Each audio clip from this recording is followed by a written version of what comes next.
Sharing your data better is the best way of securing it.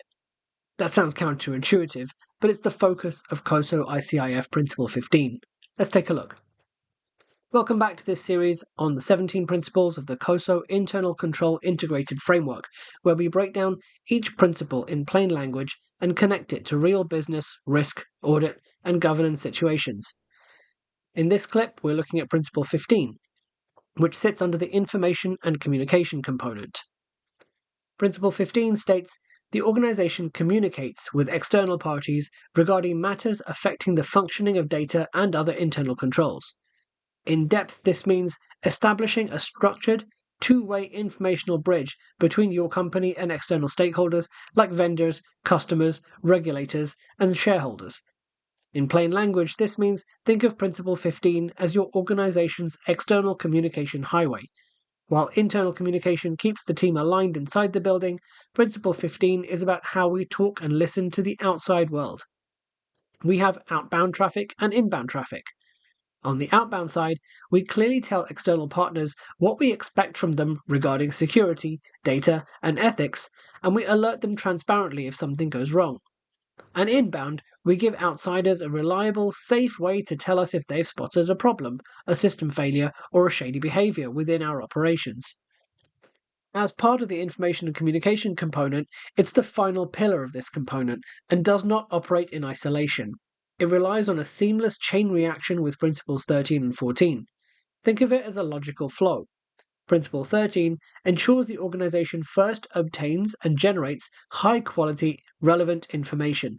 Principle 14 takes that information and distributes it internally so that everyone understands their responsibilities. Finally, Principle 15 bridges that internal network to the outside world. It acts as a boundary spanning mechanism, forcing the organization to open up and process external signals to adjust internal defenses, preventing silo blindness. Let me take a moment to explain those terms. Boundary spanning mechanisms are needed when information must flow between contexts. Information within the same context doesn't need to retain as much of the context because the recipient is in the same context.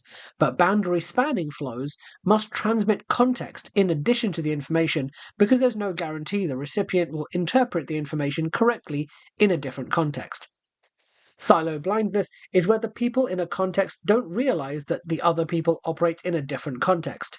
They assume their context is shared with others, so information shared is deficient.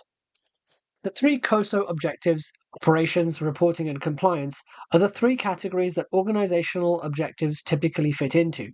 Let's look at how this principle applies across such objectives. For operational objectives, Principle 15 optimizes the efficiency and safety of core business operations by managing third-party risks. Modern businesses rely on deeply interconnected supply chains and external vendors. By explicitly communicating clear data security baselines and control standards to vendors, an organization actively prevents external operational bottlenecks, system downtime, and vendor-induced data vulnerabilities. For reporting objectives, this principle directly addresses the economic concept of information asymmetry, where management holds more information about organizational health than external stakeholders. By establishing clear, formal channels to report on control adequacy, such as SOX 404 requirements, the organization provides public markets, stakeholders, and independent auditors with reliable, transparent, and timely financial reports, which builds market trust and lowers the cost of capital. For compliance objectives, compliance demands strict adherence to regional, federal, local laws. Principle 15 ensures that the organization maintains proactive, structured communication channels with regulators such as the SEC for the US. This guarantees that mandatory disclosures, like data breaches or financial restatements, are filed within legal timelines, protecting the company from heavy regulatory penalties. Weaknesses in this area caused the organization to develop an insular echo chamber. Behavioral psychology notes that when external feedback loops are suppressed, management tends to succumb to confirmation bias, believing internal controls are perfect simply because internal staff aren't speaking up. These weaknesses manifest in a number of different ways. Reputational havoc. If a data breach occurs without a vetted crisis communication plan, external messaging will be fragmented, defensive, or delayed, which completely destroys consumer trust. Vendor vulnerabilities. Without clear outbound control expectations, third parties might handle sensitive data carelessly, opening a backdoor for cybercriminals. Whistleblower suppression. If external contractors or suppliers notice fraud but have no anonymous retaliation-free way to report it, the fraud may continue unchecked until it causes more financial damage. Controls related to this principle might include standardized vendor control clauses. Data security and right to audit clauses must be included in all third-party master service agreements before onboarding. Pre-vetted crisis communication scripts. Legally vetted pre-authorized communication templates designed for immediate deployment during specific control failures. When these are needed, time is of the essence and alarms are blaring, so the better time to draft these is when you can think clearly. External data access portals. Role-based and time-bound access controls on external communication portals protect your proprietary data from unauthorized distribution. Automated SOC 2 tracking. How much time do you want to spend gathering and evaluating SOC reports? Consider automating it. For more critical vendors, a periodic touchpoint might raise significant issues sooner. Whistleblower intake monitoring. Monthly independent reconciliations of the external-facing whistleblower hotline to ensure all external submissions are logged, triaged, and investigated without management interference. Incident response tabletop simulations. Regular simulations with executive management and external PR firms help to practice and refine external communications following a simulated systemic breakdown. This can help with the template comms I mentioned earlier. Cyber liability and errors and omissions insurance. This is a risk transfer activity securing a robust policy that explicitly covers the financial costs of managing external notifications, public relations remediation, and legal defense. An organization that does this well might have managed third-party risk dashboards showing the company actively tracks vendor SOC 2 reports and ISO certifications. Clean, unedited logs from an independent third-party whistleblower hotline provider showing active, unfiltered usage by external stakeholders. Comprehensive regulatory correspondence logs showing proactive filings with zero late penalties, hopefully. Integrated communication matrices that map strategies across frameworks like COBIT and ISO 27001 to define exactly what, where, and with whom control details are shared. For management, this principle means moving away from a need-to-know mentality and adopting an open systems approach. Management can't view external communication as just a marketing job. It's a core risk management function.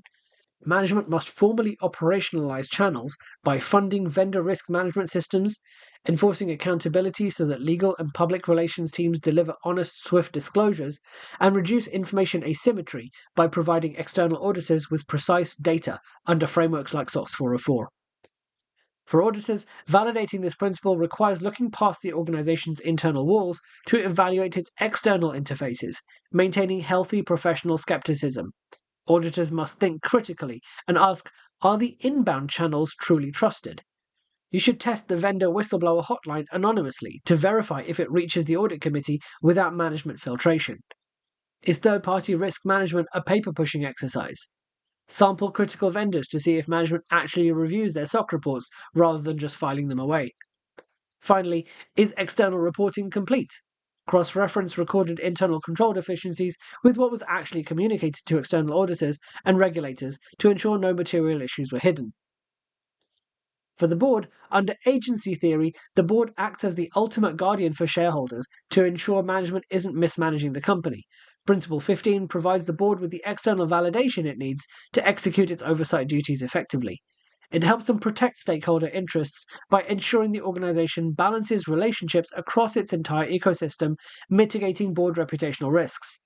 To ensure it's applied appropriately, the board must govern actively, periodically demanding management demonstrate how crisis communication plans are tested and requesting updates on how key external stakeholders view the organization's risk environment. The key takeaway is that an organization cannot survive as an island. True operational resilience requires an open, secure, and highly disciplined communication bridge with the outside world. Thanks for joining me in this exploration of COSO ICIF Principle 15. Leave a comment below and click the like button if you found this useful, and subscribe to my channel for more videos on this topic. The next video is going to look at Principle 16, where we dive into monitoring activities and how organizations evaluate their controls over time.